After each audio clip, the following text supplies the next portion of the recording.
What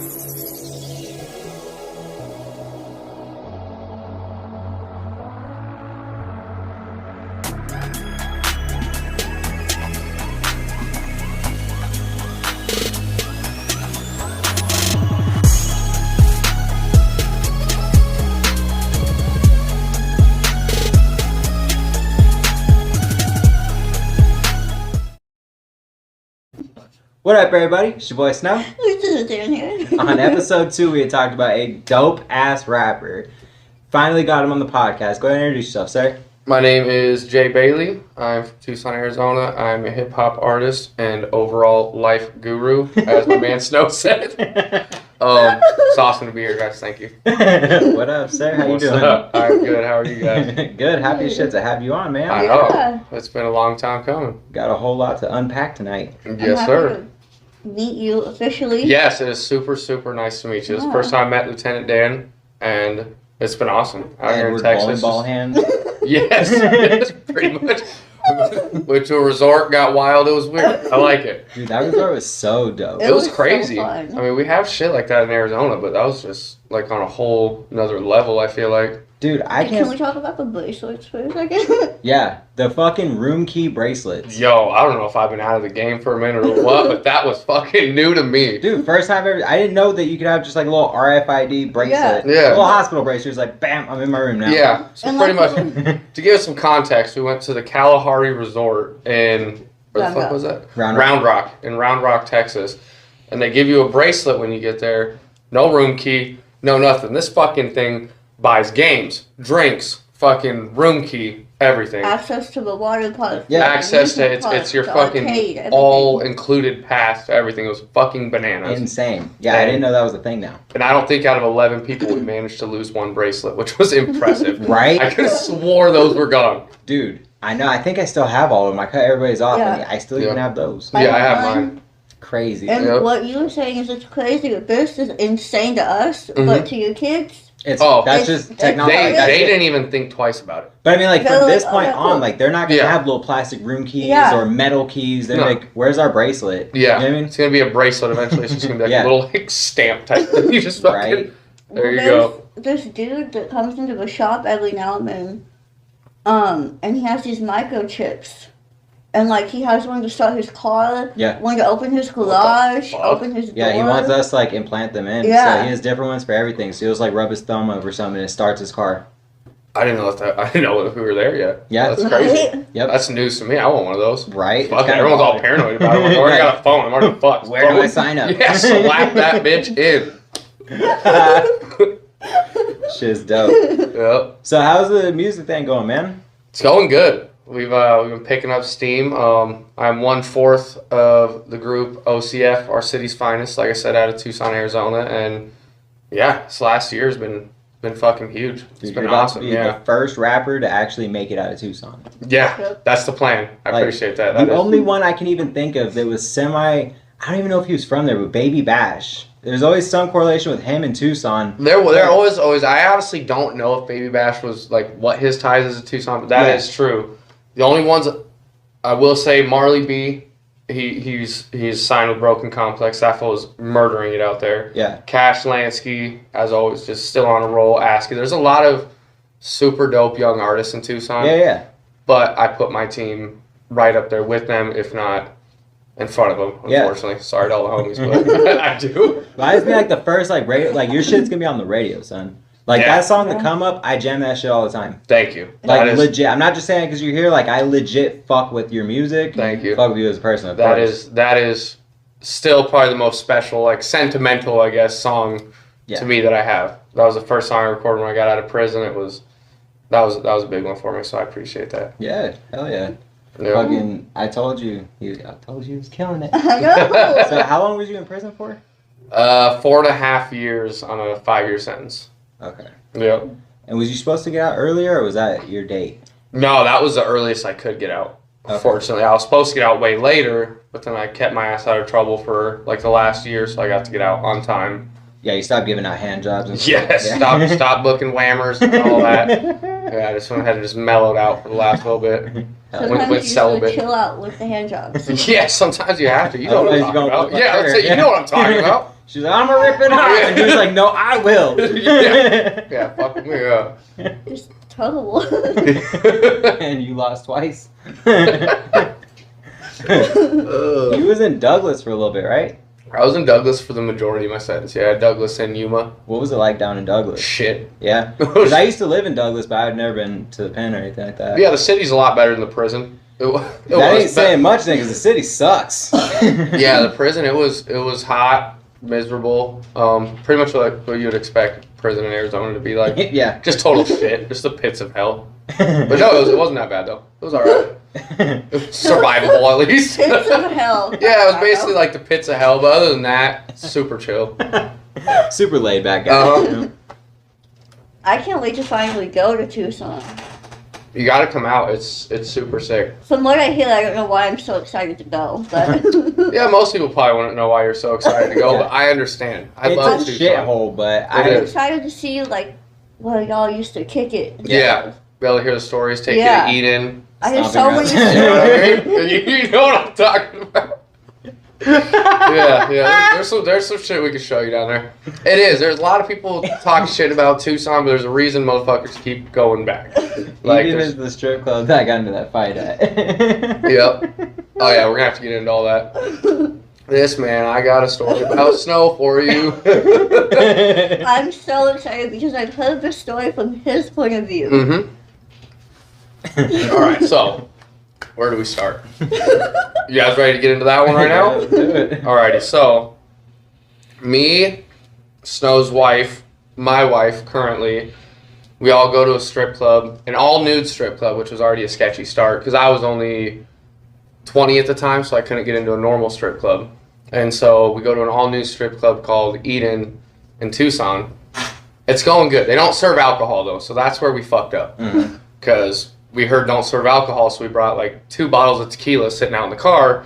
Me and this fool are making trips to the car in between songs, basically. Yeah, and Like, I pounded a 4 Loko on my way there. yes, he pounded a 4 Loko, which is now looking back on it, Where I went probably a wrong. red flag. Yeah, that's where I went wrong. But I went ahead and back then that was normal though. We Yeah. weren't tripping. We were probably half a bottle of tequila deep already. I probably didn't even realize he drank that. So we get there, we're already feeling good.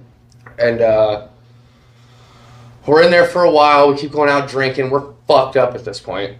And I knew it was gonna go bad because out of nowhere, Snow leans over and says, I'm gonna fuck someone up tonight.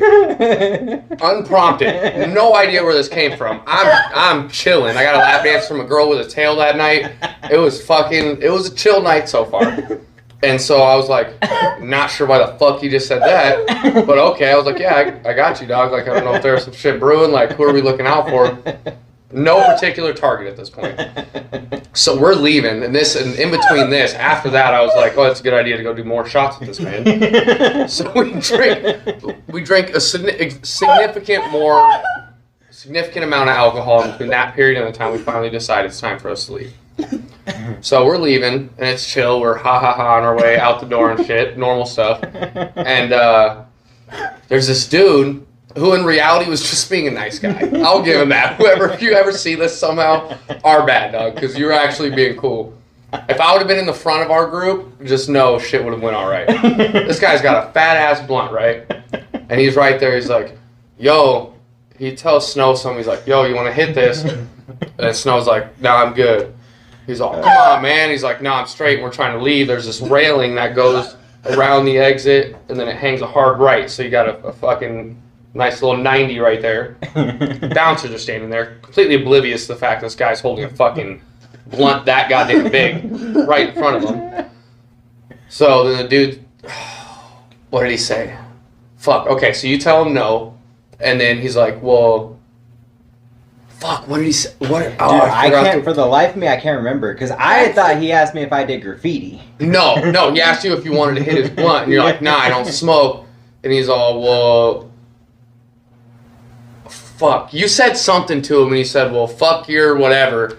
And Snow turns around and fucking rocks this dude. And keep in mind, this dude's got like 4 homies. He's right there. They're ready to see ass, titties, all that. Gucci, it's all nude. They're fucking wilding. And so Snow hits him, And I'm standing right there with the girls like, fuck, all right, you guys walk. And I'm standing over like looking like Big Dan McCarthy in a UFC match because I'm not trying to jump this fool. All his homies right there. I'm like, yo, don't jump in. Like, your boy's got this.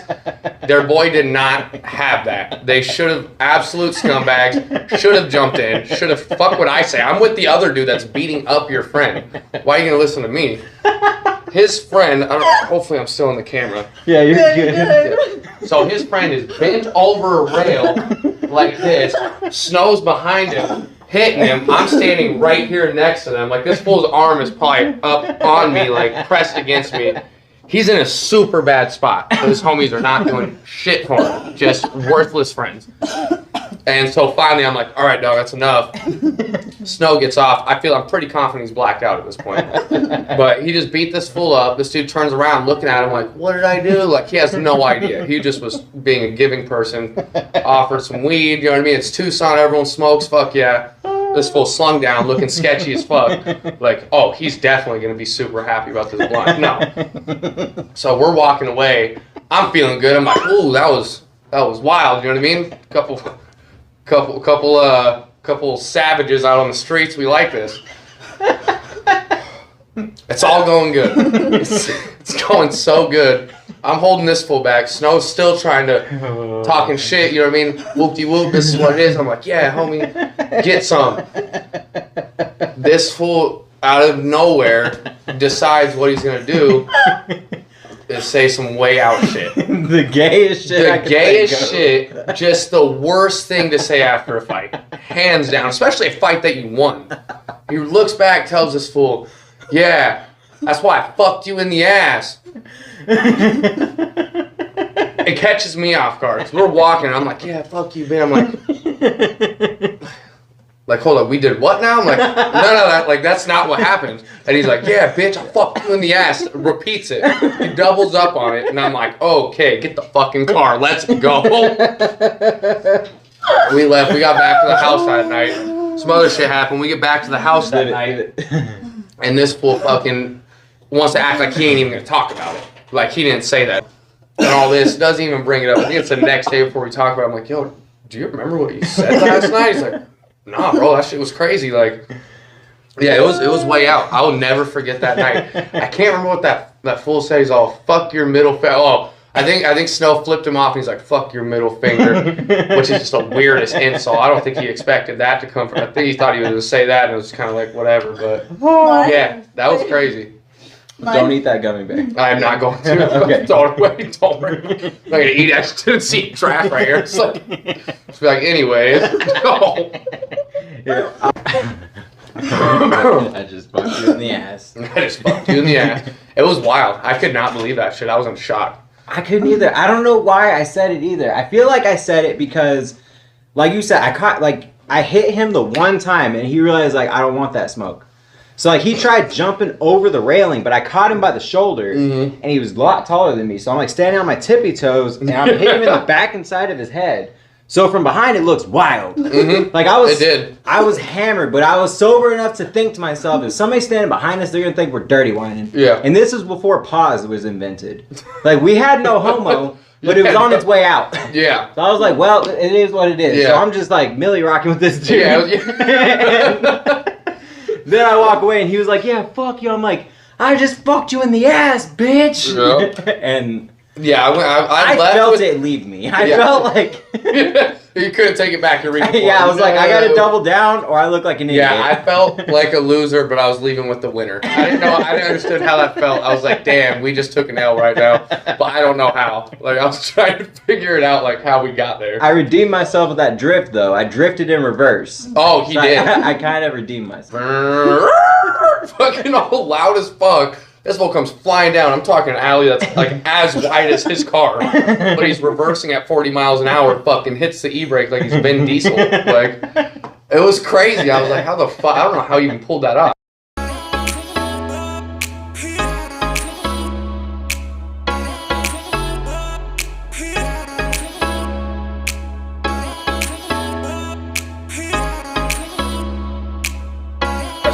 that night was insane. Yeah, My that was absolute crazy. favorite part of that story is the fact that you fucked this guy up because he offered you weed. Yeah, me, I would have. That's what I'm saying. If I was in the front of the group, I would have been like, "Fuck yeah!" We probably would have been kicking it. Like, fuck We yeah. would have been homies. Like I would have accepted with open arms. Like fuck yeah, I want to smoke that We're blunt. Like, friends now. yeah, he just happened to talk to the one person in our entire That's group what that did my not wife smoke said. weed. She was like, "You asked the wrong guy." Yeah. Because I had been telling her like, "I'm gonna fight somebody." Yeah. Everybody else I was with us smoked weed. He was the only person, but he's the one he asked. I'm like, yo, I'm right here. Like, am I fucking invisible or what? I couldn't save him though. There was no After time. it happened, you should have been like, so you still have that blood? Yeah, after like, hey dog, that was wild. I don't know why you did that. So you need a lighter or what? It's like, Sorry, he sodomized you, bro. Do Yeah. You still got that blunt? yeah, you need a cigarette after that? I'll get you a morning after. Yeah, I got you. You Yeah, it were was shot. crazy. That was a wild night. Yeah, dude. That was a wild time. That whole period. Of That time was whole insane. period, bro. It was like, what, 6 months?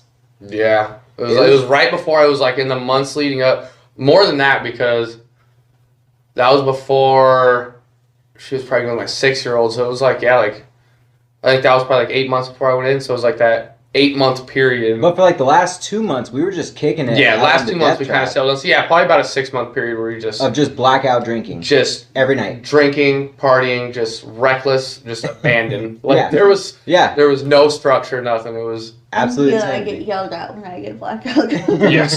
yes. Pre-prison Jay was But also, Very you were out reckless. on bail, waiting Yes. trial. Yes. I had no job. Yeah, Like, no job you got license. responsibilities. You know Yes. what I mean? Yeah, we were living very, very carefree. At that Yeah, point. we were just like, fuck it. The difference between us then and now is just Night and day. astonishing. Yeah, it's not even Yes. night and day. Like, that's underplaying it. You know what Yeah. I'm saying? Like, we're on a new galaxy. Yes. Like, Yeah, I'm a it's- boring fucking dad now. Mhm. I'm not fucking dudes in the ass no more. No. Like, It's been years since he fucked someone. you're He rapping. still Yeah. has Doing your one responsible cup shit. Only.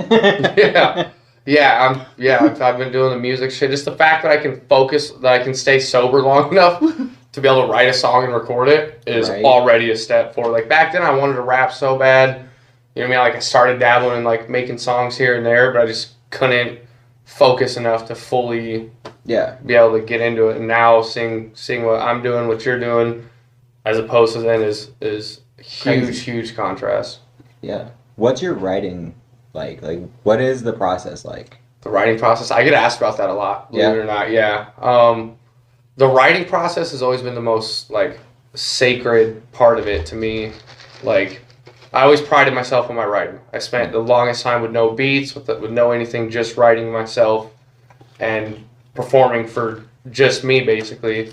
And so I still, it's like a ritual for me. Like I take my time and go through, like when I write a song, there'll be like 6 different versions of it because I'll sit there and I'll go through it and not be happy. So I'll cut this out, cut that out, and it just keeps fine tuning until it's something I want to listen to. Yeah. Essentially, like it goes to this huge makeover. Is this stressful? I probably stress myself out more than I need to with it. Because I mean, motherfuckers talk about blue cheese and songs and get paid Yeah. millions now. So like I probably don't need to think that hard. Yeah. But I still do though. That's my favorite part of making music in general is writing and the actual creating of it. Hell yeah, dude. That's fucking sick. Yeah. So you said, what was that song you said was your favorite? The Come Up. And was it your first song that you recorded? That was your the- first song out. That was the first song I recorded when I got out of prison. I recorded like 2 songs before I went in under the name Suspect. Mm-hmm. Weird name. Don't know why I chose that. Yeah. Wasn't it like a dollar sign? Yeah, with a dollar sign, of course. Why not? I was Yeah. like every other SoundCloud rapper. Yeah, I was with Yeah. Suspect with a dollar sign. Yeah. Yeah, so I did like 2 songs before I went in. That I never like really. I think I put them on SoundCloud, but I like never like released them. I didn't promote them. I put them on there and just didn't tell anyone about it. Dude, the family was listening to him heavy while you were in. Yeah, my Like- family was like, I'll give them that. My family Bro. did, but I didn't like. I never tried to play shows. I never tried to like really even put my music out there. Mhm. Then, because I'm getting ready to go to prison. Like, what the fuck is the point? Like, it doesn't matter if goddamn Dr. Dre himself discovers me. Like, all right, cool, you're super dope. See you in 5 years. Yeah, you know what I right. mean? Right. But yeah, it's that song was like kind of the culmination of the whole time that I spent away and finally getting to voice it. And it's still one of my favorites. Yeah, it's clean. The guitar in it, incredible, like, is dope. The guitar in it is a sample. I'm gonna have to get the name of it. Yeah, if you listen to my song "The Come Up," I'm glad you pointed that out because that's what hooked me to it. Like that beat inspired me to finally write the first song I wrote when I got out, and it's overall a beautiful song. If you haven't heard it already, go listen to it. It's fucking awesome. Bro, I know it's gonna sound like I'm just being the biggest cheerleader, but like I genuinely fuck with that song. Like, don't worry, I'll sign your shirt out. The words in it are clean as fuck. The guitar in it, you can just like feel it. You know? Yeah, like it has a lot of emotion. Feel. Yeah, it's not a song that you just listen to. It's super raw. Like I don't do like a lot of like the ad libs, the extra shit on my music. Like my music's very straightforward. It's what I'm saying. It's always like I try to make sure when I record that I can perform it the same way it sounds on record. Yeah. So I don't do all those extra layers. What you hear is me, one take straight through, and that song is very raw. A lot of emotion. You kind of feel. It was me kind of unloading that stress over the years. Finally getting out and being like, okay, I'm gonna do this for reals now. Like, yeah, and I think that is what makes your music different because you hear so many people where they have all kind of doubles and they fucking add the auto tune, all this other garbage to it. A lot of production, yeah. And it's like, yeah, I get it. They're putting more production into it. They're putting more value in it or whatever. But you'll go to their shows and it doesn't sound anything like the person. That's what I was gonna say. Is I see the art in it because like as of like now I've been getting into producing everything. Like there's a lot of work that goes into those songs too. I like listening to songs that have those things. Like I don't knock anyone that layers. I don't like performing songs like that. Yeah. So even if it was something I like listening to that I created and I did all this, that, like I'm not going to enjoy performing it because it's not going to sound the way it does on record. Like when you listen to a song and you want to go see it live, it's because you like the goddamn song. It's not because you're hoping. It's like, can't wait to hear what other version of this song I love I'm going to hear. Like, right. Yeah. Yeah. She loves live music exclusively. I love live music. It's my favorite. You have to come out to Tucson and we got to do a show. Oh, hell yeah. Yeah. She'll be the mic stand. She'll be up there just. I got you. No, yeah, live music, it's therapeutic. Like, I like it because it seems so genuine because like we were saying, there's so much production that goes into songs, like a lot of songs on the radio and CDs like that, so when it's live it's just that person. Yeah, absolutely. I feel like you can highlight a lot of like a producer and engineer's talents in production like that, and it is that's more of a group effort, but the reality of it is if you come to a Jay Bailey show, as great of a producer as I have, all this and that, I'm the one up there performing. It still comes down to that one person, that one artist and the crowd. So it takes away when you get all that over-the-top production, and I feel like it takes away from the artist once it's time to face-to-face present that to your fans. Because then if it's got all those layers and things and you perform it without that, it feels less. Oh, absolutely. The song's going to sound naked, or if you perform with it. Like, I have a bad habit, and same thing with my boy Runsky. Shout out to Runsky, driving scientist, Tucson, Arizona.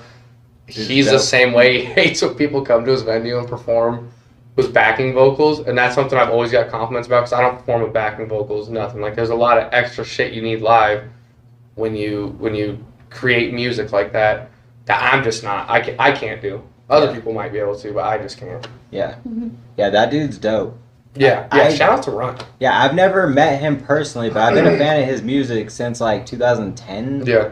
Like early stuff, because my best friend in Tucson used to work with him in the coffee shop. So just one day we were talking hip hop. She's like, "Oh yeah, I used to work with this rapper." I'm like, "Oh, for real?" She's like, "Yeah, Driving Scientist." So she gave me 2 of the CDs. Yeah. And there was one CD that had the song "Robot Arms" on it, and that song just like I don't know, it resonated with me. Yeah. And like, dude's dope. Like his voice, like he has a presence on the mic. He's a real MC. Yeah. That's the thing. And now he's the owner of Thunder Canyon Brewery, 220 Broadway in Tucson, and he's just created this home for Tucson hip hop that is just like surreal. Yeah. And he's another one, like when talking about like success, all that, like I look at him and I'm like, that is successful.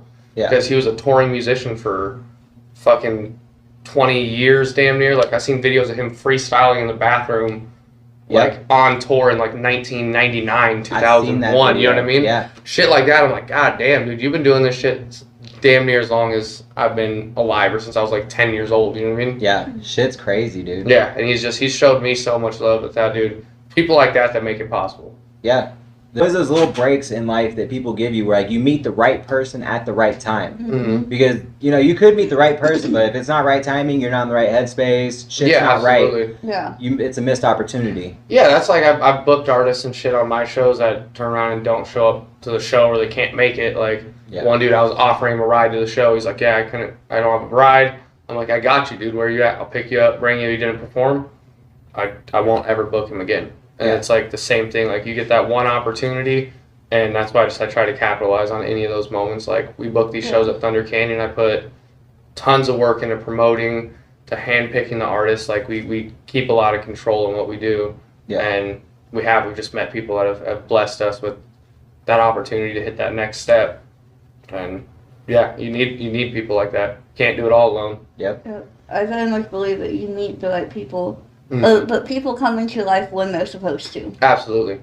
Yeah, I mean, there's just some shit, like, there's a lot of opportunities that you gotta dodge that may feel like those things. It's hard deciphering it, especially in entertainment, business in general, but it's so much worth it. Like, it's so worth it when you meet someone like that just genuinely benefits each other and keeps it pushing. It's rare and it's necessary. Yeah, because everybody acts, like, there's always this motto in America where it's like, oh, I'm self-made, I did this myself. Yeah. Which, I mean, to an extent, for sure. But also, like, you were blessed with meeting the right people at the right time. You made the right decision that led you to meet, you know, this person that's going to help you push this or teach you this. Yeah. Or even if you do, like, something, you fuck it up. You're like, well, now I learned from that. You know what I mean? Yeah. And it's all because of the people around you. So it's like, yeah, you did it yourself, but also you had other people that were kind of playing behind the scenes that were helping you get to where you're at. I feel like from my experience, as far as going out alone, like the whole self-made thing, I've done more of fucking up and being like, oh, I can't, like, I know not to do that again. Whereas I've gotten more from other people in terms of what to do, not what not to do. Yeah. And that's how I feel like I can figure out what not to do on my own. But eventually, if you're doing something for the first time, like the whole self-made thing, to a certain extent, like you said, but you have to have, I could be as good of a rapper as I want, but I can't fucking teach myself how to produce. Like, you have to have somebody there to make it, to present it to people, to in help some marketing and all these other things. Exactly. Yeah, I could be the greatest rapper to myself, but if I don't know how to get it out there to people, it doesn't matter. If you can't promote it and everything else, then you'll be rapping to yourself. Yeah, everybody always needs somebody at some point. Yep. Like, your talent can be self-made, all you, but you still can't do it completely alone. That's true. Yeah. That's true. Do you listen to your own music? Like, whenever you're just driving, you're jamming to your own stuff? Yeah, I'm my favorite rapper. Yeah. Absolutely. It's crazy. Hip-hop, it's okay to do that. Mm-hmm. Like, I don't like watching my own shit. Yeah. Like, if I'm kicking it, I'm not watching Joe Castle. Yeah. You know what I mean? Yeah, I hear you. And, like, my own tattoos, I'm not like, hey, dude, so check this shit out. Mm-hmm. I'll be like looking at other other people's people's pictures stuff. of your own tattoos. Yeah. Or like if I paint something, I'm not like, dude, I fucking murdered. But like hip hop is that thing where like it's ingrained in you in hip hop. Yeah. Because I'm not a rapper, but I love hip hop. I feel passionately about hip hop. Mm-hmm. And it's like if you're not your own favorite rapper, why do you want anybody else to be? Yeah, you have to be. Yeah, why don't you want? I'm sitting here asking all these people to fucking listen to my music. If I can't even listen to my music, what's the fucking point? Yeah. But I listen to mine. Most of mine.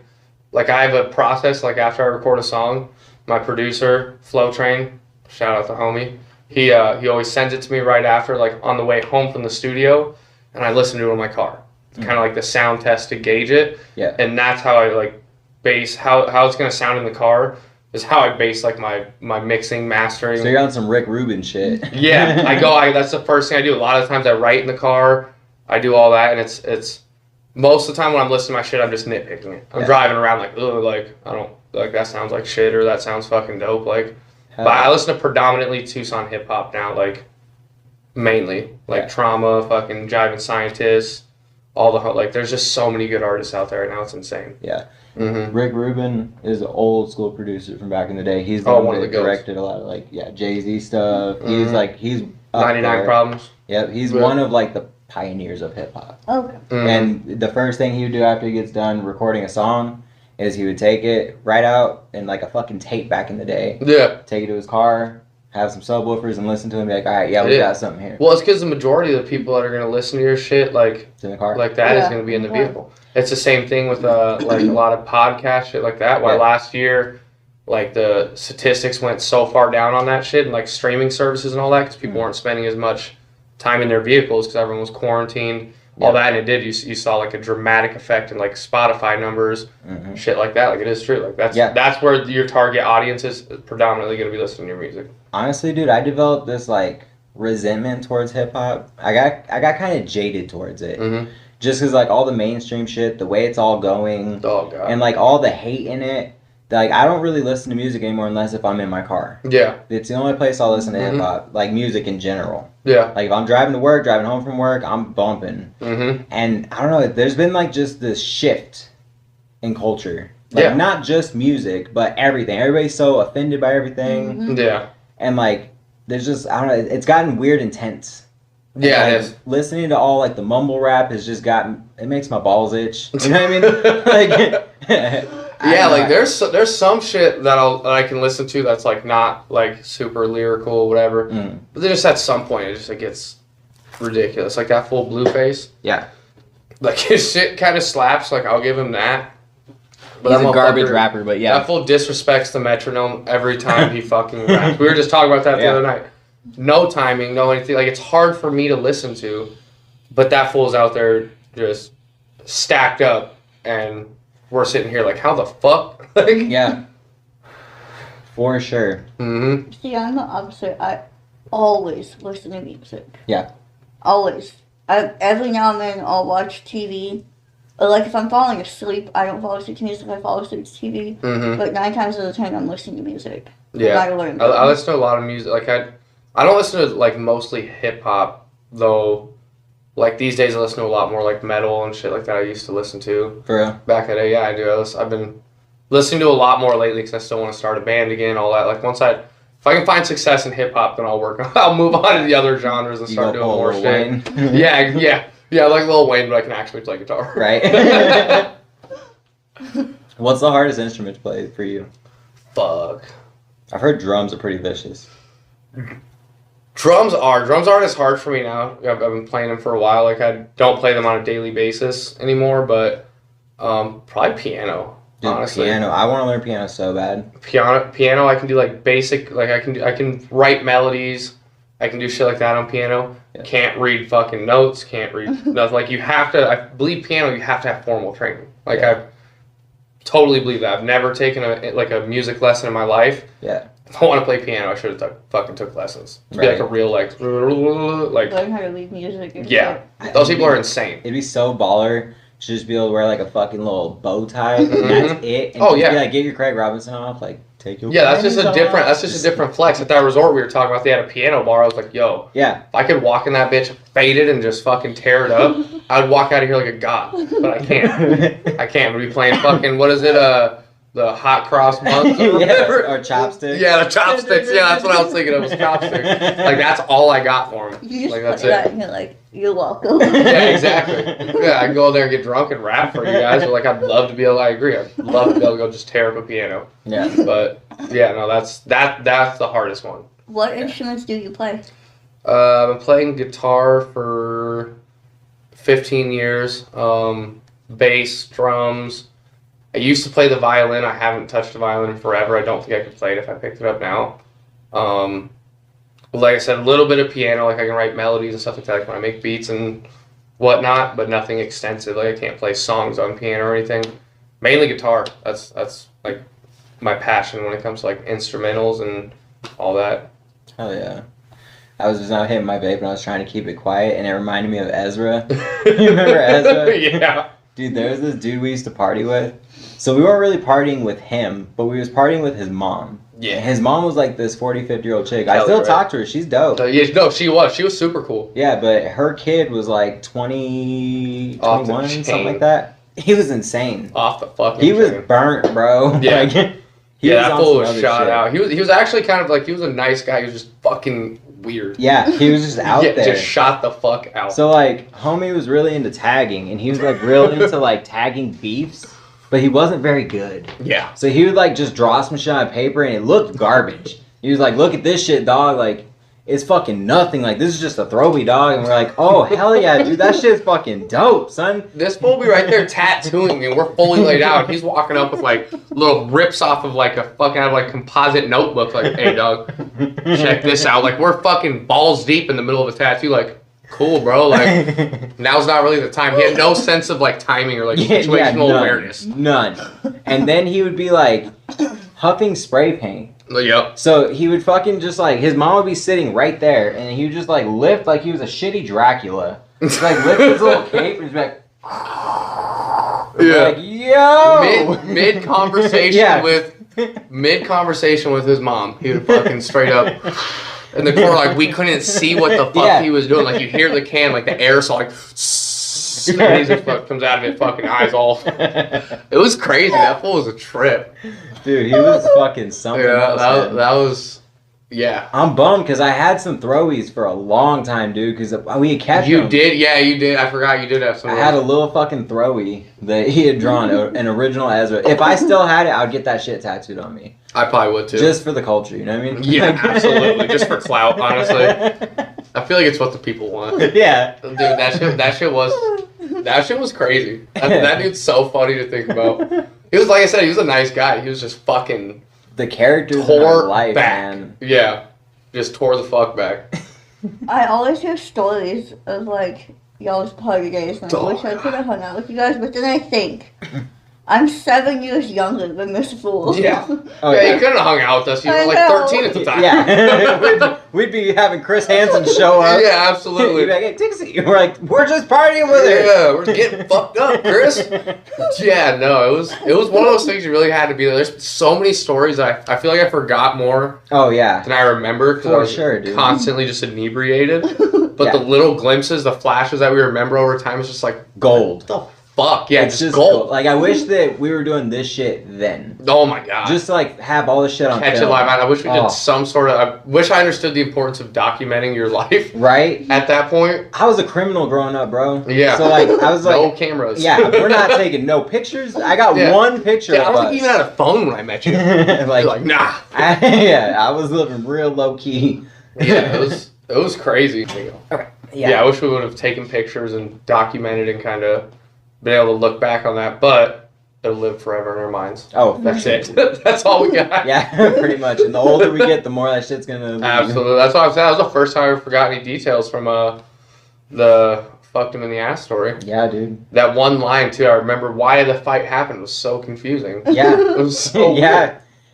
Thinking back on it, the reason that fight even happened is because I'm a dysfunctional person. Mm-hmm. So like once I get to a certain level of anger, fists have to get thrown. Yeah. Like I can be in a good mood and still it's like I got this bottle of anger. Yeah. And I just gotta burp it. Well, especially back then, we were both just on fucking just sick one, just like who wants it, they're getting it. Like, Exactly. it was no matter what. Exactly. That's why I'm telling you guys. Pre-prison Jay was so much different. Like the nice guy you see shaking hands at the shows and shit was just not it back then. Yeah. We were fucking dudes at strip clubs apparently. Yeah. It's still in there a little bit because when we were getting drinks of QT before we came here, Snow turned back around so we didn't split apart. We were like, where we going, dog? Yeah, that's what hit a U-turn at QT. I thought the shit was going down. It's like 1 o'clock in the morning in fucking Georgetown, Texas. Turns out it was all right, but I was not sure.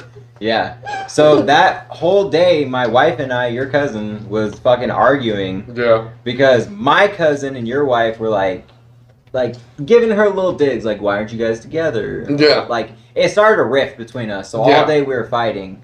And I was like, I'm fucking done with this shit. And then at the end of the night, she was like, all right, are we good? I'm like, we're good, but I ain't happy, motherfucker. So then that's when I went to strip. I was like, fuck it, pounding a Four Loko, the only alcohol that makes me violent. Mm-hmm. Maybe that's a good idea. Nailed and then just drinking out of a bottle of tequila. No shots, just like... Yeah, we could have gone for some water that night, probably. Yeah. Water would have been a better choice. It was just like a barrel of not good stuff happening. Yeah, just created this concoction that just blew up. What's crazy to think is like that night everything ended out okay. But how many people did you meet in prison where that night happened and things didn't go okay? Exactly. You know what I mean? Yeah, those stories, that's why I'm saying look back on it. It's funny to laugh about. Yeah. At the same time, super, super crazy because it could have just all went to shit. Yeah. And there'd be none of this. There'd be no Joe Castle, no Jay Bailey, no anything. Yeah. Off of just one stupid decision. Like, we're fortunate to slide out of it, but like, goddamn. Yeah. Cutting it close there, bud. Yeah. Yep. I think a lot about how, like, y'all, like you, your wife, my 2 best friends, are no longer in their party days. They're now parents, and they have kids, and I'm 21. Like, all right, let's do this shit. And y'all are like, we gotta get up early.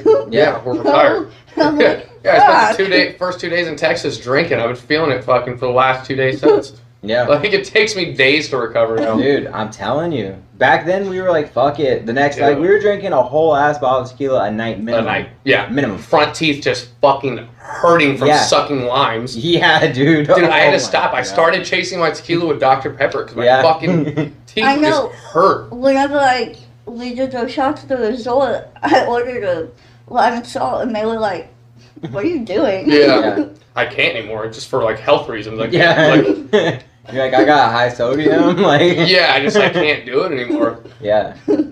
So everybody is familiar with somebody in prison, or we all know, the shit that it takes to get you there. Mm-hmm. But I've grown up around people in prison my entire life. My dad's gonna die in prison. My uncle did die in prison. My brother's done 16 years. Mm-hmm. Like, people got football numbers in my family. Mm-hmm. And they're not all bad dudes. No. They're a lot of times victims of circumstance where they're just kind of, they didn't have a shot to begin with. Yeah. Like, my dad, he never had a shot. Yeah. He's just born a criminal, dying a criminal. Yeah. And I don't think everybody who's in prison belongs in prison necessarily. No. And I don't believe that they're all bad people. Did you meet solid people while you were in there? Absolutely. Yeah, some of my I met some really, really good people that, unfortunately, it's not like those people like, oh, they were innocent. No, they made stupid fucking decisions. They had, like, some of them were addicts, some of them were different things. But like you said, just didn't have a chance to start with. And a lot of them didn't figure out until they were in prison the benefits of changing your life and actually putting an effort. Like, when you're not born into that circumstance where it's easy and the right thing to do is just clear, like, it's you don't realize until it's too late sometimes. Yeah. And so, like, my boy Brown, dude was a savage, just absolute cold motherfucker in prison, and got sick of it. Like, I watched that transition while he was in there to being where he is now, where now he's out doing good. He's got his son, shit like that. Like, yeah, there's a lot of really good people. Like, I had a buddy Spanky in there that he was a lifer. He was doing life. He killed someone when he was 18 over some dumb shit, and now he spent 23 years there already and just never had a chance. Like, his mom was a criminal, like, all that. Like, nobody told him, like, hey, maybe not killing someone. Yeah. like it sounds so stupid to say, but it's true. Yeah. Like, the people he was around then just didn't look at that and say, like, hey, buddy, like, don't. Maybe not the move. Yeah, maybe not your best move. Yeah. And so, yeah, absolutely. Like, I feel like there's predominantly scumbags in there. Yeah. So the majority of them are pieces of shit. Yeah. But if you're a decent person and you have the right mindset in terms of thinking about getting out of there, I thought about leaving more than I thought about being there. And I feel like you can absolutely flip that and end up better on the other side of it. Yeah. It's crazy because the way I was raised, people who went to prison, everyone was bad. Yeah. And, like, when I first started hanging out up here, like, so the jail, so Georgetown jail, whatever, is right down the street. So at night, sometimes people who just get out will come stop by here to use our phone. And when I first started hanging out up here, I'd be like, Snow, what you're like, what do I do? fuck? Like, I don't, like, it was just such a weird feeling because I was raised to believe that if you were in jail, you were bad. Yeah. And now, like... No, and that is... Okay, like, so it's not like that. And honestly, I don't even blame people for that assumption, like, out of the gate, because that's just naturally you would think, like, oh, they're in there, until you start to meet people that have been through it and can tell you, like, firsthand, this is what it is. You know what I mean? Like, it is. That's just going to be your automatic, I feel like, out of the gate. If you're in jail, oh, we fucked up. You're probably a piece of shit. Like, but it's just not. It's not true. Not about everyone. It is true. The majority of them. Like, there's a lot of people I've met in there that were cool. I would talk to, but you should not get out of prison. Like, this is where you should be. Did you ever see any of them, like, classic prison tropes? Like, hold my pocket. I did not, thank God. I missed the whole rapey era of prison, which is fucking awesome. That's what I heard. Like, everybody thinks you're going to get prison rape, but it ain't really getting down. I'm saying this right now. At least in Arizona. All across the rest of the United States, rape city. Like, people are getting raped left and right. But in Arizona, they do not, like, inmates will not let another inmate, like, you don't walk around the yard and have a bitch anymore. Like, you don't. Yeah. Like, that's just not the way it is. It used to be like that. Yeah. It used to be cheeks getting clapped left and right. Now there's no cheeks getting clapped. Like, that is what I heard is most of it's, like, consensual sex now. Yeah. That's the thing. And that's just the reality of it. Like, there's people are willing to give it up. So, like, that's not a thing. They still don't even let that happen, but, like, it is. It's not, like, I've heard that so many times since I got out. Like, jokes about getting raped. I'm like, you understand? That's not a real thing. Yeah. Like, I hate to burst people's bubbles. Like, rape jokes are funny, I guess, for a sick fuck like that. But, like, it's just not a thing. Yeah. Give it up. Yeah, that's what I definitely heard. One thing that because I've grown up around a lot of inmates, I've seen the ingenuity. Mm-hmm. I mean, motherfuckers ain't got nothing but time. Man. So, like, the creative shit that inmates come up with, like, as far as making stingers and all that shit to cook with, and you know what a stinger is? No. So you it's an immersion heater. Yeah. It is, so you'll take, you don't have, like, access to, like, super hot water, like, to cook with, all that. Like, some yards, finally, while I was there, they started bringing in microwaves, which was fucking revolutionary. I'm talking like a 1990, like, Mitsubishi microwave. We were like, oh my God, like, praying to it and shit. But, like, so they would have, some yards you're allowed to have them. They actually sell them, like, on the commissary. But it's just, like, this metal tube with the rings on it. You plug it in, and it's an immersion heater. You put it in the water, plug it in, and it heats up your water. It'll create boiling water. And then you take, like, a trash bag, whatever you're cooking in, pour it in there, do your little toss, shake, whatever the fuck you're cooking. And, yeah, it was pretty crafty little things. But a lot of places you can't have those, so you got to make your own, because you can also take that metal piece off and stab the fuck out of someone with it. Yeah. Those things end up fucking, you take that thing off, there's a spike on it like that long. So some places are like, nah. So a lot of people make stingers by, like, splitting a wire, and they fucking twist them off, and they you take, like, your hot, your negative, and or your hot line, or your hot wire, and your fucking neutral. One of them you gotta touch the metal desk with. The other one's like, gotta go in the water, but you gotta wrap it. I've seen people make the homemade ones. I never have, because I'm a fan of living. I didn't want to electrocute myself. You don't want to cancel your life subscription? I do not. Well, I did not. That'd be the shittiest way to go out. You gotta fucking make a fucking cup of noodles and fucking... And, like, I went ahead and stuck with my regular stinger, and when I got to a yard where I couldn't have it, I lived without it. Yeah, I mean, it was rough. Like, I spent time in solitary. Like, I fucking got in trouble. Was sitting in the hole for, like, almost 2 months, and you can't have no fucking hot water in there, no nothing. You can order, like, barely any food. So you're in there making ramen noodles with cold water, because you ain't got shit. Like, you just put cold water in there, let it sit for a couple hours, come back, poke it, and see what the fuck. It was rough. Motherfuckers were really roughing it in there. Yeah. It was crazy. What... Like, whenever you was first getting, into prison, like, getting settled, what was the shit you would see that was like, what the fuck? Like, the most mind-blowing shit that took you a bit to get used to, I guess.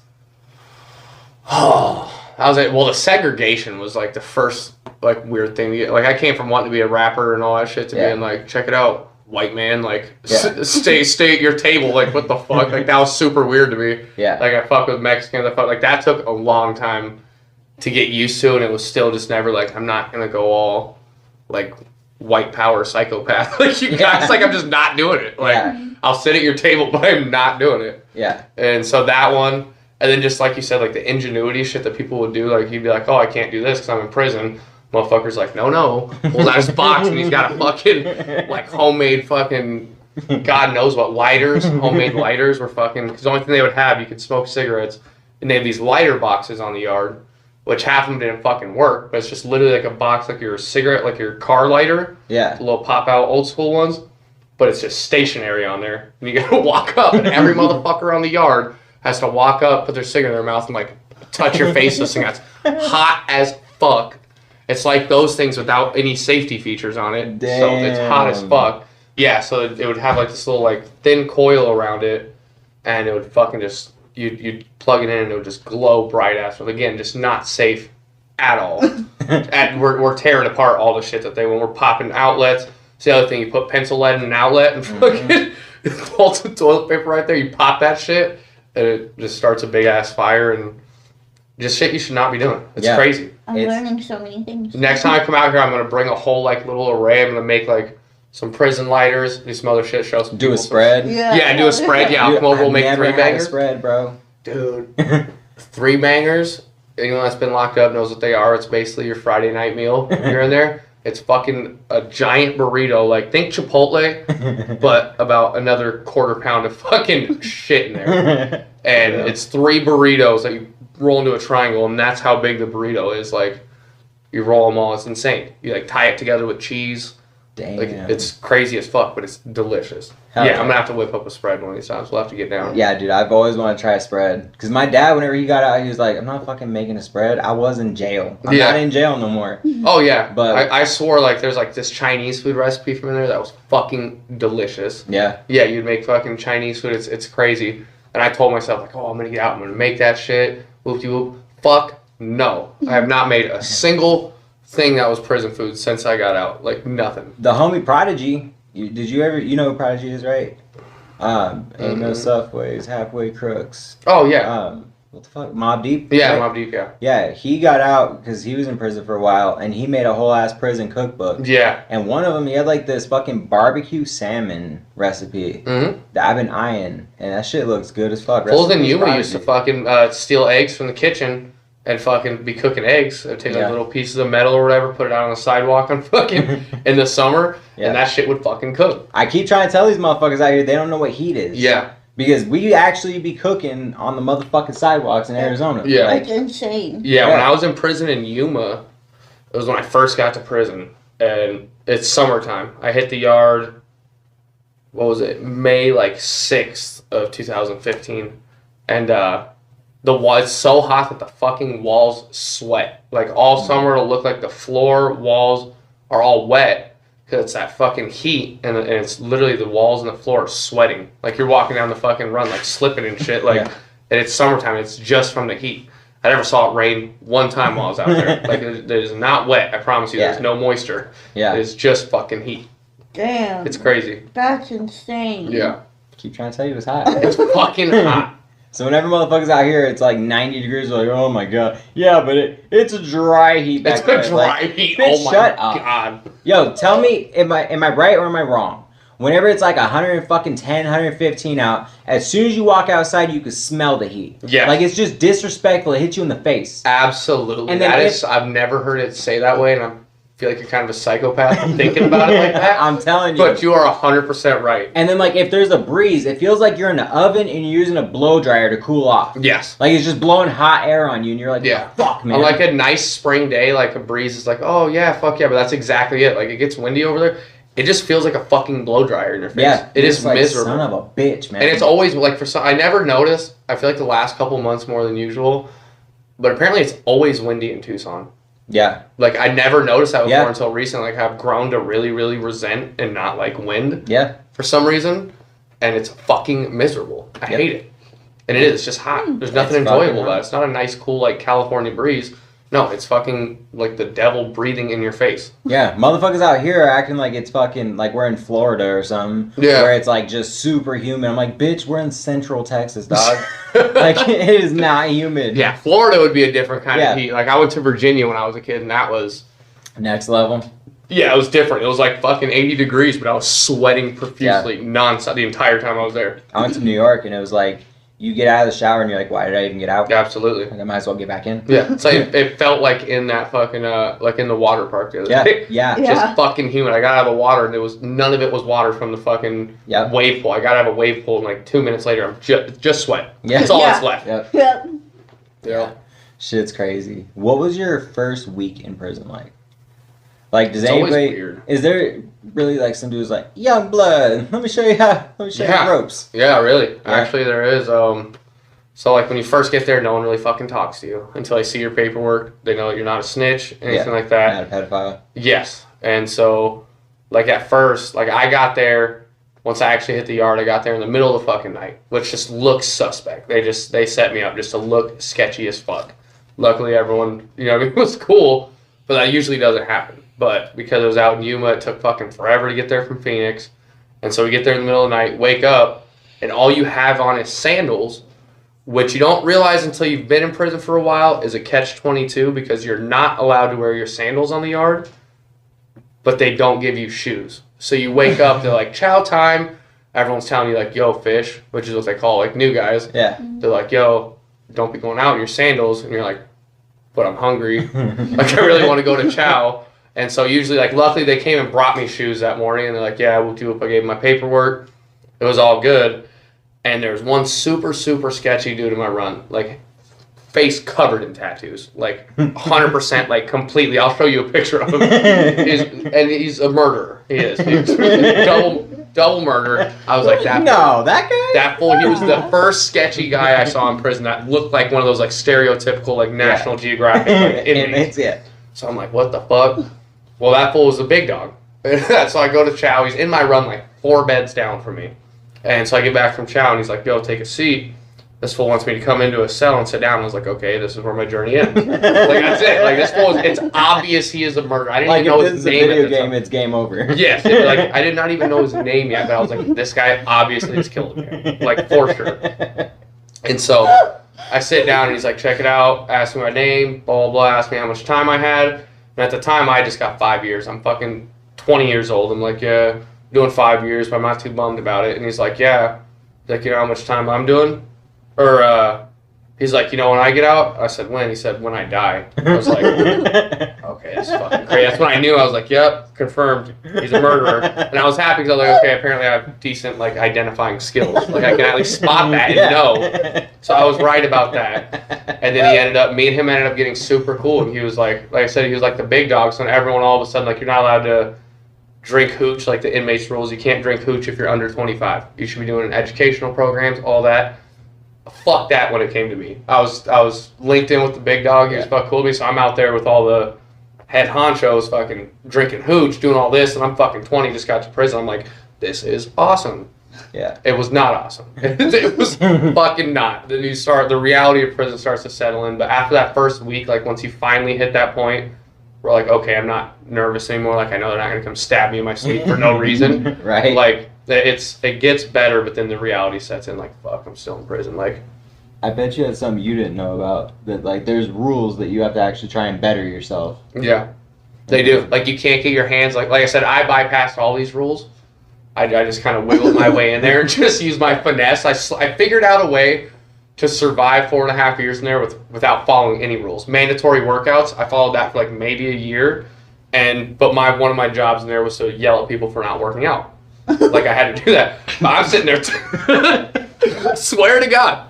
So I'm like, I'm running the yard, finding all these white boys they're sitting in their run on a Tuesday afternoon, and I'm like, yo, did you get in your hour today? And they're like, no. And I'm like, fucking get the fuck out there. What are you doing? And then I'm taking my ass to my rack, laid up, watching, like, Ellen DeGeneres at, like, 3 o'clock. Swear to God. But somehow I always figure out a way. And even when they would get, like, I would get in trouble, they'd get on me or whatever, just finesse. Those fools had no idea I was just running game on. And so, like, yeah, I completely bypassed all the rules. But, yeah, you can't get your neck or your hands tattooed unless you have your GED.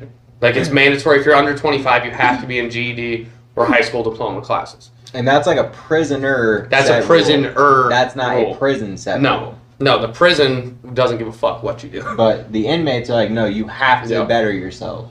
Yep. That's cool though. But I got him to tattoo my hands, fucking head, everything, without doing any of that. But I got my GED in county jail, so I was like, well, gotcha. But they still, yeah, like I said, I just somehow managed to, like, get them to let me do whatever I want, but they're like, hey, don't be letting anyone else do that. Right. That's kind of cool though, because everyone's like, look, we're all pieces of shit, but you guys are young, yeah. So. Well, it's because there's a lot of those, like, don't get me wrong, like, a lot of the older dudes, the OGs, like, I did time with this dude, what's his name? Alan Arbuckle. He was one. I'm gonna Google. I'm gonna show you. This fool has like a 00 number, which is old as fuck. People I don't know. My number was 301,276, so 301,000. This fool was 0-0, like 6'3", like he was in the thousands. Yeah. He got his number in like 1970 something. This fool, old as fuck, had like dementia. Didn't understand nothing. We were fucking with him in Alhambra. We kept waiting until he would go in his cell, and we'd yell out there, Alan Arbuckle, all loud through the hallway so it echoed. And this fool would turn around and come to his window, looking around all pissed as fuck, and we'd wait for him to go back. We did it to him for like 2 days. Y'all going to hell. Yeah, it was fucked up. He was tripping. He's like, what the fuck? It's probably like his 17th time in prison. But he ended up on the same yard as me. And that fool just done so much time that he was crazy as fuck. Knew nothing. And he did it all in like 2-3 year shots. Like, he didn't ever do anything that was like a super So he wasn't doing like a 20 piece. No, he wasn't. He just did it like fucking 3 at a time. You know what I mean? But get out for a couple months, come back since like the 70s. Weird way to live. I don't get it. But people like that, they're scumbags. They're pieces of shit. They're coming back to prison, but they look at a lot of the younger people and are like, we don't want you to have this. Like honestly, it's kind of a like, you're not built for this type thing. Yeah. In reality, like that's the biggest thing is like there's that huge generational gap in prison where the new dudes, like the fact that I was accepted and was able to do my time the way I did was shocking. The fact that I listened to hip hop, listened to all that, like surprisingly those fucking crazy ass white boys in prison are not fans of that. They don't like other white people listening to rap. Yeah. But I was on the yard in the middle of the fucking yard rapping with all the black dudes. Like with all the homies. Like I just did not give a fuck. And I think it earns you a certain level of respect where it's like I'm not gonna fake it. Like this is so like I'm not coming back.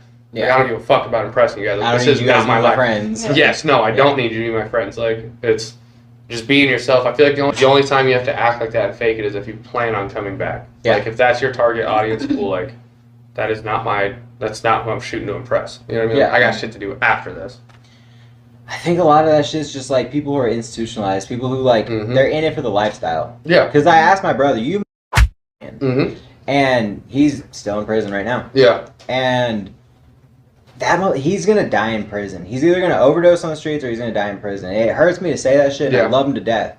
But I asked him one night because he had gotten out of prison, and he got a job selling tools, and he was making a lot of money doing that. He got in with a boss who loved him, bought him a brand new fucking car. Yep. He had a nice house, like he was doing really good. And then out of nowhere, he just decided to start doing drugs again. And then once he starts doing drugs, and he starts selling drugs, and then once he starts doing the combination of them, he fucking wilds out. Yeah. He's swole. Like he's a and motherfucker would wear like this Spider-Man hoodie for kids that like came up with the hood and it was like zipped up. So he'd be like kicking in dudes' doors with a Smith & Wesson, like, what's up, motherfuckers? Like, Spider-Man's here. Yeah. And like, you really didn't want that smoke with him. No. You know what I mean? Yeah. And I asked him like, why are you doing all this shit, dude? He's like, I'm addicted to the lifestyle. Yeah. And it's like, how though? Because every time I know you met these people in there where they fucking hate being in prison. So they'll call and they're like, yeah, I'm fucking tired of this shit. I'm going to change. I'm going to move. I'm going to change my life around. Then they get out 6 months here, a year later, they're doing the same shit again. And then they're going right back to prison. Well, I'll tell you this from being in there, like, where I kind of get that, and I didn't feel it until the last, like, I swore that I was going to be one of those people. I wasn't nervous about getting out, that it was going to be nothing. But, like, the last couple days I was in there, I was super fucking, like, I didn't feel like I was ready to go home. Like, and I think what it is life is so much easier in prison, even having to deal with the constant violence, the other aspect of it, losing, like, if I didn't have a family to come home to, I could see myself being one of those people that's more comfortable. No, you don't have to pay bills, you don't have any, like, everything is handed to you. It's very shitty conditions, but there's no responsibility. You can act however you want, and there's no real life ramifications. So some people, it is just easier for them that way. It's just that natural, like, you get that taste of it, and you get out, and you're just not one of those people that naturally, like, thinks the same way as other people in society. And it's a lot easier. It's more convenient being in there in terms of personal responsibility. That makes sense. Yeah, it is. It's a weird thought process. Like, I never could have understood it, and even the whole time I was in prison, I didn't feel like that until, like, my last 3 days, and I was like, oh my god, like, I have to get out. Life's about to be get a job, be a parent, do all these things that I've been so excited about, but once it's actually time, it's like, fuck, like, I'm in a routine already. Like, I don't know what to do. Like, I knew what to do in there, I didn't know what to do out here. Yeah. So you hear like like people who go in prison for like 10 years or whatever, they come out and the whole world has changed. Was it like that for you when you got out? Yeah. Oh yeah. Even just that 5 years, it was crazy. I got out. My cousin bought me a phone, and so on the way home from prison, I'm trying to set it up. I couldn't figure out how to turn it on. I couldn't figure out how to save numbers in it. I couldn't do shit with it. Like, my wife is sitting there in the car on the way home from prison, like, teaching me, like, that's the power button. Like, this is it. Like, there's just little shit, and then just being out in public, like people in general, like, their mannerisms, the way people treat each other changed so much over that period of time, too. Like, you get out in a world where fucking Donald Trump is president, and people are just fucking hateful. Dude. And you're just like, fuck, man. Like, I already dealt with all those people, like in there. Yeah, exactly. Yeah. Like, prison's very red. Yes. Prison is very red. Yeah, if prisoners could vote, it'd be a Republican state. Dude, I message my dad all the time. We email. Mm-hmm. And, you know, he's going for the long haul. Yeah. They're either gonna put him down or he's gonna die in prison. Oh, yeah. So, we get to email and shit. And, I mean, there's so much hate. Because he's been in prison for over 20 years. Mm-hmm. I mean, he's in the Aryan Brotherhood, all that bullshit, all that garbage. Mm-hmm. And him and I have always butted heads because I love hip-hop. Uh-huh. And I've always loved hip-hop since I was in, like, the 3rd grade. And he used to always call it, you know, whatever music. And it was real sketchy. Like, I don't know why you're saying that, you know? Yeah, exactly. So I'll get emails from him where he'll be like, you know, congratulating me on taking care of the kids and everything that's going on and, like, how proud of me he is. And then the next one will be like, man, these motherfucking Democrats, all these sons of bitches, fucking, they don't see that Trump was trying to do this. Yeah, and then exactly. He'll pop a couple M-bombs off. I'm like, yo, bro, like, we're not doing that. That's why I always tell people, like, the people are like, oh, Donald Trump isn't racist, all that. I'm like, look at him. Do you know how many fucking dudes that had posters of Donald Trump in their locker in prison right next to a big-ass swastika poster? Like, that was real shit. I did not hear, like... Exactly. Like you said, like, it's real red in there. If all the white boys in prison could vote, it would be a unanimous Donald Trump for president. Yeah, like, that'd be fuck it. Trump. Like, fuck all those fools. Like, it's crazy. Yeah, you, me, my wife, I think we're like, and Andrew. Yeah. Are like the only people who don't fuck with Trump. Yeah. I don't know anybody else in the family who is like, yeah, I'm not really. I know more of my family that don't like Trump. I mean, the good thing about my family is they were, like, Trump supporters, but I don't see them, like, doing all, like, the super, like how some of them are. Like, the super racist, like, over-the-top shit. Like, thank God. No. But even them, like, they know how I feel. We don't talk about it. Yeah. Is the thing, you know what I mean? Yeah, for sure. I've never known anybody in your family to be racist. Yeah, ever. No. They're not like that at all. Yeah. But I've definitely seen, like, the cult of Trump subscriptions. Dude, man, I got so sick. The last year up to the election was so stressful on Facebook. Bro. Because I'm very opinionated about it. Bro. And fools were crazy. Like, I seen the arguments you were getting into. So there's this group called Soul Studios. And I'm going to say right now, out of Tucson, fuck you guys. Because I made songs that I straight took 2 of their artists off my last album and replaced them. After the songs were made, album was released. It got taken down off Spotify. I gave up all those numbers because these fools were diehard fucking Trump supporters and would say wild shit and then expect people to want to work with them. And I was like, no, fuck you guys. And it was one at a time, each of their things. So yeah, fuck Soul Studios in Tucson, Arizona. Yeah, fuck you guys. Z-Soul, fuck you guys. De La Cruz, all you guys. I don't fuck with that. Like, I don't. Yeah. Like, I'm sorry, I don't see how you can support that and be about the hip-hop culture, all that. Like, that's... Yeah. The whole point of that was to fucking get rid of that. Like, Trump's not hip hop. No, he is not. Most hip hop thing Trump ever did was be in that YG song. That's it, and that wasn't even his choice. Right, right. But Donald Trump was the only Trump thing that was hip hop anyway. Right. Yeah, I feel like a lot of people have like that gotcha moment because of the whole Lil Wayne thing, but Lil Wayne finessed that situation. Yeah, he's like, I'm gonna get this pardon, bruh. And he got it.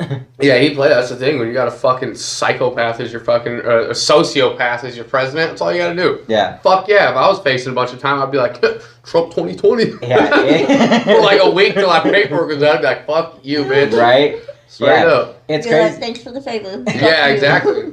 All these people want to be like, oh, you know, Joe Biden's a pedophile and all this shit, which... He's creepy. He may smell on some girl's hair, but he's just normal old guy creepy, though. Yeah, but there are... numerous, like you can tell that it's numerous different days because they're wearing different outfits. Photos of him and Harvey Weinstein. Yes. And that Satanist that the fucking chick, I don't remember her fucking name. Ghislaine, Maxwell, yeah. Yeah. Like, what do you crazy think they how were that doing whole together? story disappeared. What do you think they were doing together? Yeah, absolutely. Just fucking talking about tea? No. There's just so much hypocritical shit and and me, I'm not even a huge fan of Joe Biden. I think the dude's kind of he's too old to be president. Yeah, in my opinion. I wasn't for Biden. I wasn't for Trump either. But the thing is Biden is a decent human being, and that's what we lacked the 4 years before. That's why he won. Yeah, I mean he has. I'm a fan of a lot of his policies. I think that he isn't exactly executing it on it the best, but I think overall his intentions are good. And like that was my just biggest thing is. If I can't look at the president and be like, I want my kid to grow up and be like them, you should not be the fucking president. Yeah. Like, period. Like, I explain to my kids all the time what a piece of shit Donald Trump is. Yeah. Straight up. Because if my kids grow up idolizing that, then I fucked up somewhere. I was explaining to my daughter the other day on the way to school that, like, she knows damn well where we stand on Trump and everything. Mm-hmm. And I was like, you know, I'm not particularly a Joe Biden supporter either. But right now, there is no, like, good third party that was going to come through in the forefront. You know what I mean? No. And third-party candidate's just not a viable option at this point. Yeah, there's people that are way smarter than me that can explain this shit best. So I'm going to say it the way that Joe Rogan says it. And that one fucking person is not fit to rule the entire country. Yeah, no. You know what I'm saying? Like, these rules were all written whenever we wrote feathers, like you said. They're outdated. We have fucking smartphones now. I'm doing a whole podcast off of a phone. Yeah. Yeah. Like, go back to 1776 and tell them, I'm going to do a podcast off a phone. They're like, okay, cool story, nerd. I'm going to fucking shoot you because I don't know what those words mean. They're going to be packing their musket right there in front of you. Trying to get you. What's a podcast? Yeah. What's a smartphone? Yeah, you're going to think you're a fucking witch. Yeah. So, like, the shit needs to change with the times. And the way I've always seen it is I feel like we should have, like, 12 fucking people that are just the smart, like, every one of them should be, except for, like, 2 or 3, should be college educated. Yeah. Yes. They should know, like, if you have to have a college degree to send a fucking rocket ship to outer space or to build a nuclear bomb, why don't you have to have one to launch the nuclear fucking bomb? Yes. You know what I'm saying? That is a good point. So we just need someone that's not, like... The whole you can't run for president till you're 35 thing. Yeah. Like, I get it to a certain extent, because, like, I wouldn't want, like, 21-year-old me running the country. Yeah. Not even, like, 28-year-old me. You know? But there's some people that are qualified. Like me, I'm a huge fan of Alexandria Ocasio-Cortez. Yeah. I think a lot of people don't like her. But... A lot of people don't because she has new ideas. Like, obviously, if fucking we're trying to talk about, like, that's what everyone's whole big thing was about Trump is, oh, he was different. He has new... idea, whoop-de-whoop. All of his new ideas suck, but you were all about it then. But someone else has new ideas. Oh, it's un-American. Like, fuck off. Like, they tried to attack her because she was a waitress before she went into politics. I'm like, oh, I'm sorry. She was a normal fucking person. Yeah, you know a regular person. Yeah, she didn't eat from golden spoons when she was a baby. Like, yeah. So she was a normal person that made a normal living. Yeah, exactly. Like, sorry she's doing what probably all of you are also doing. Yeah, the majority of people voting are fucking waitresses or working fucking 9 to 5. Like, it's crazy. I've never seen, like, this is going to be, it's hard to phrase this, but it's not the same, but I've never seen the country so divided. Like, this is our civil rights moment. Mm-hmm. You know what I mean? Yeah. Like, if you look at the as a whole, like, everybody was so divided then. It was like us versus them. And then we got away from that and we were all kind of together. And there was still, you know, the racist factions and the people who, like, political factions that were just against each other. Oh, the racists came out of the woodworks this last year. Oh, yeah. Within the last presidency, it was just like, you've seen so much hate. And I've never, like, that for us, we're experiencing what, you know, our grandparents experienced,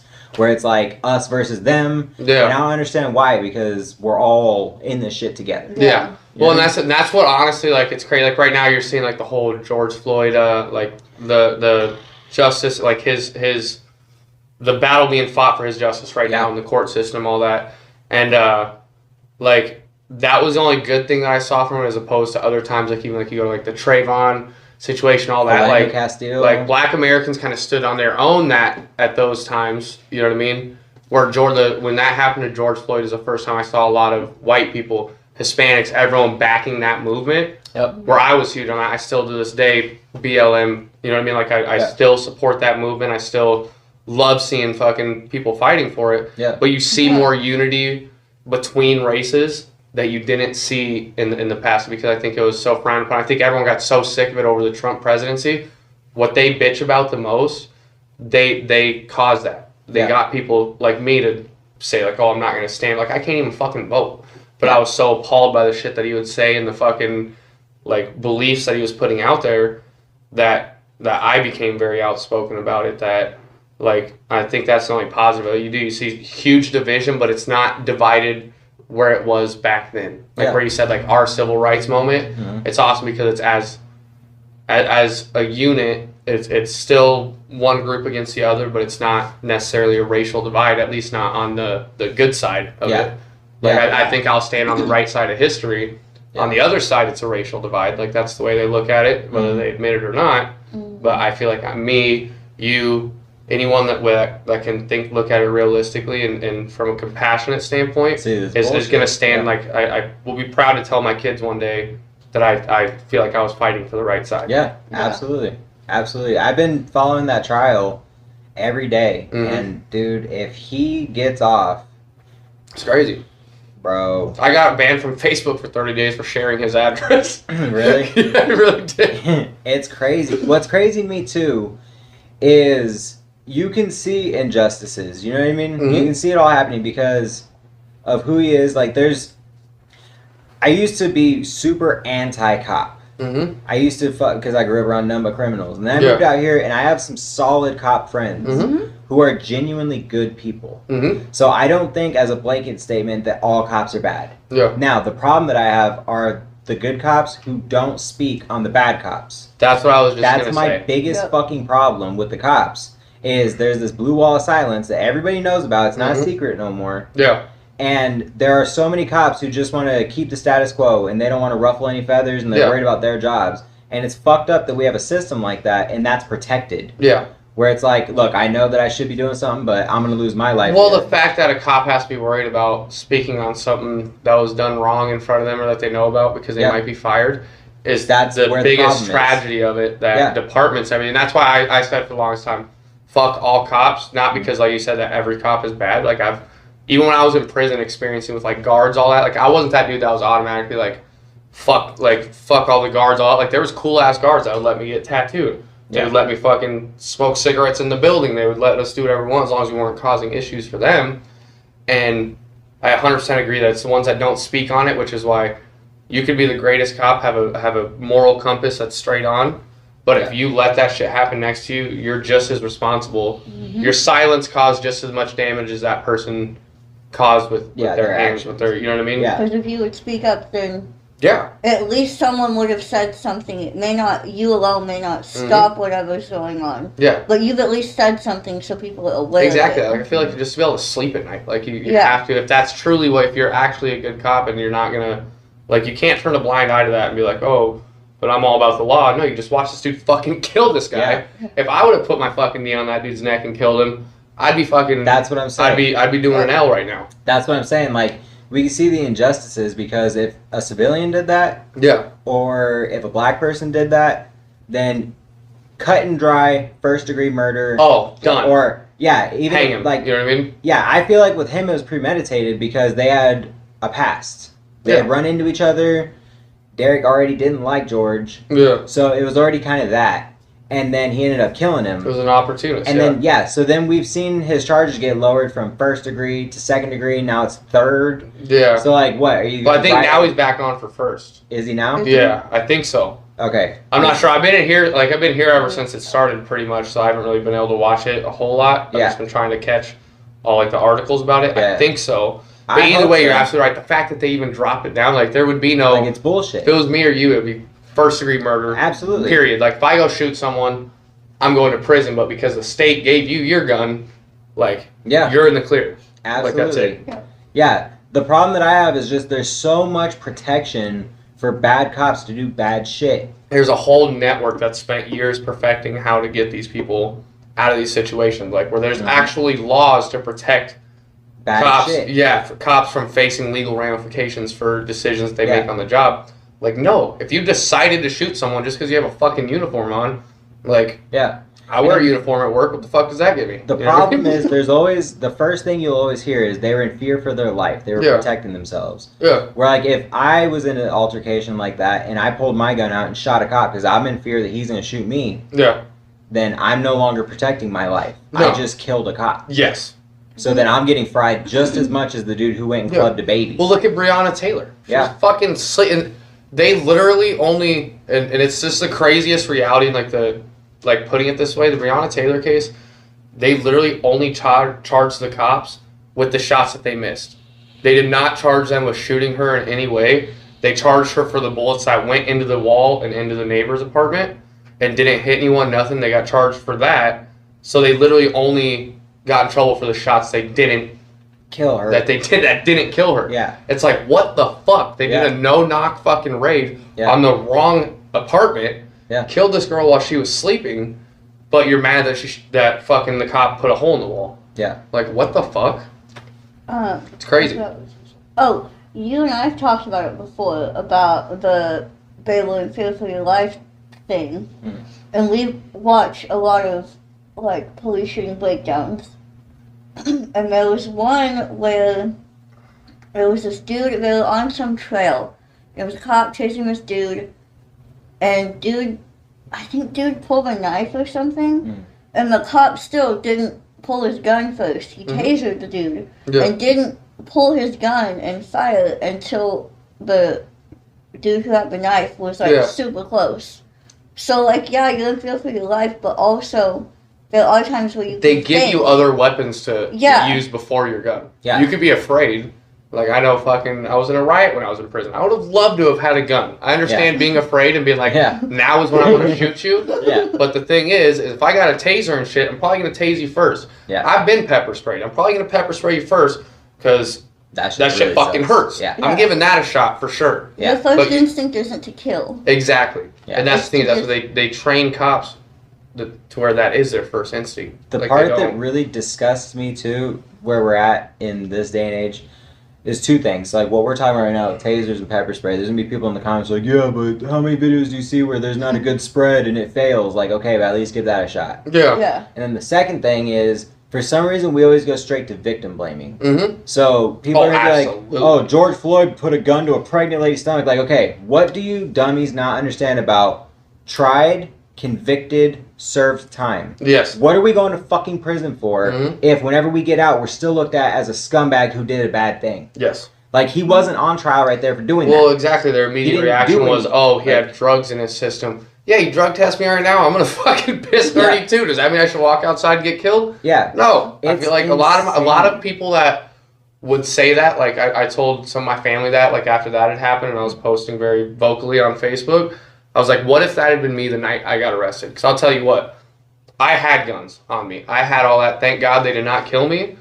But I was just as likely, if not asking for it more, than somebody like a George Floyd, especially someone like a Breonna Taylor. Mm-hmm. I'm like, now if that was me, because it was when all the riots and shit were happening, and I was like, honestly, like peaceful protesting hasn't worked at this point. If I got to pay a little bit more in taxes to help it fix the damage downtown, it's not my position to say how other people should react to this. I'm not the one being discriminated against. Yeah, I'm not. You know what I mean? Like, it's not my right to say how they should vocalize everything. But that was like the best comparison I could make, was that like I was actually doing shit that was jeopardizing other people's lives, and I was fortunate to survive, to not be a victim of that kind of situation.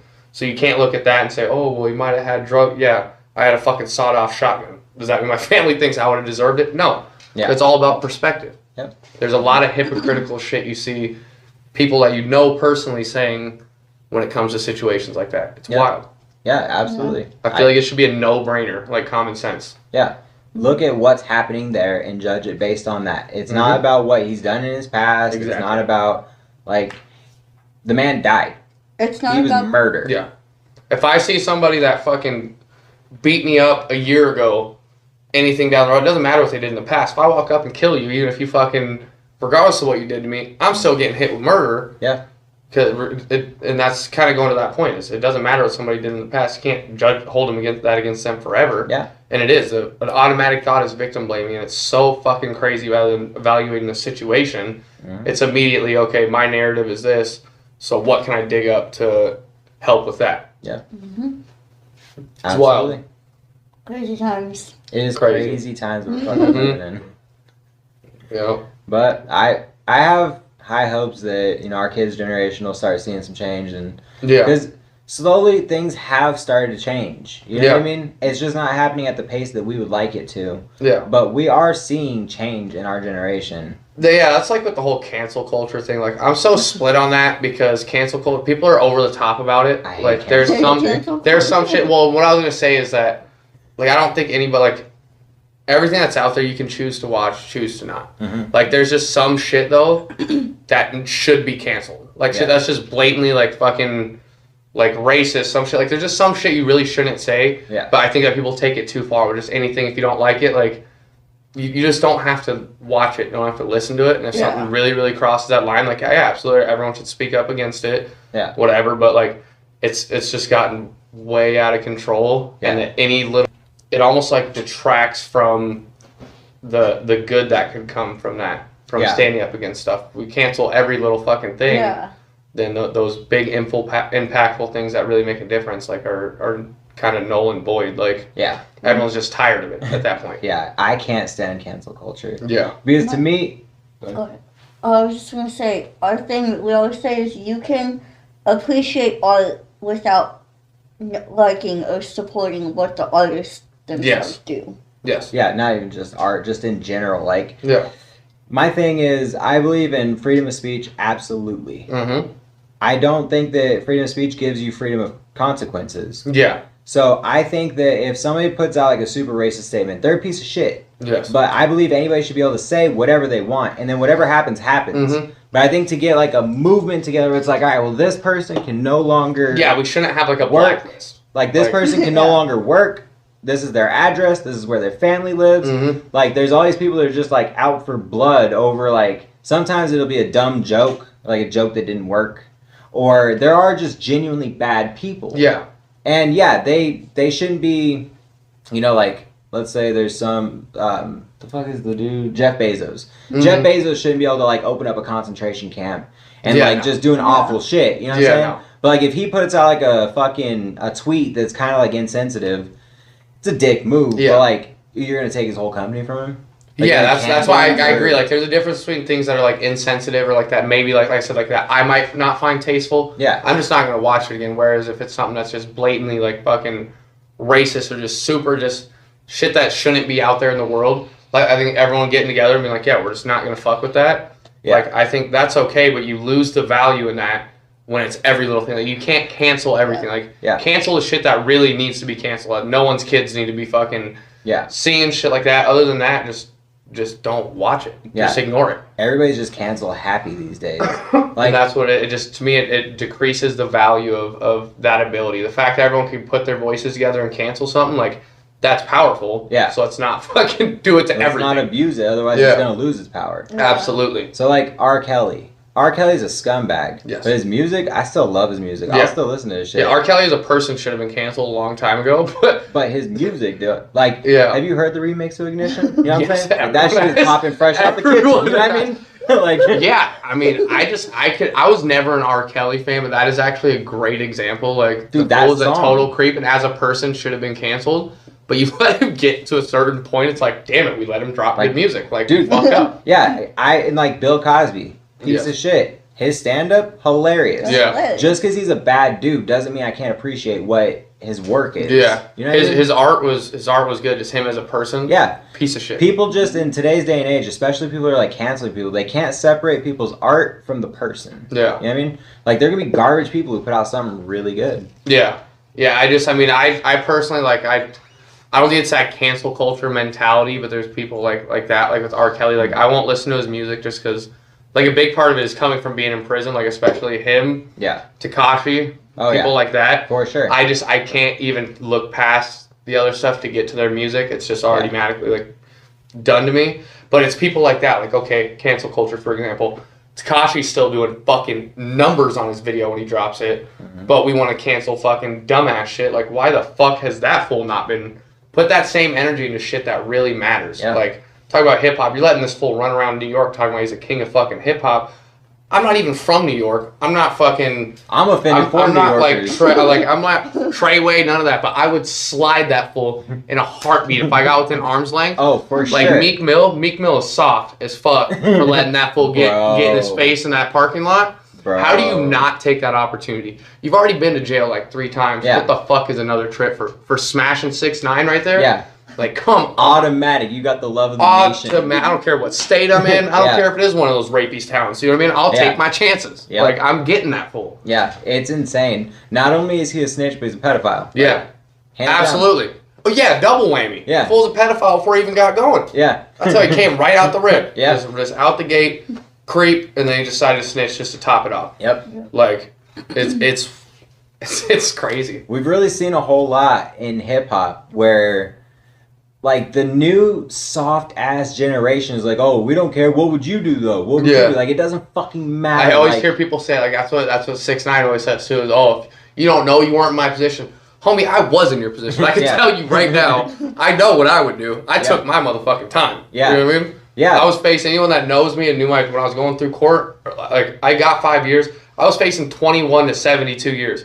I took it down to the last fucking minute till they offered me a week before trials. I was getting ready to not say shit and do that 21 to 72. Like, I was looking at potentially damn near the rest of my adult life in prison, but guess what I did? Kept my goddamn mouth shut and dealt with it. Yeah. Like, all that shit, like, you don't know you...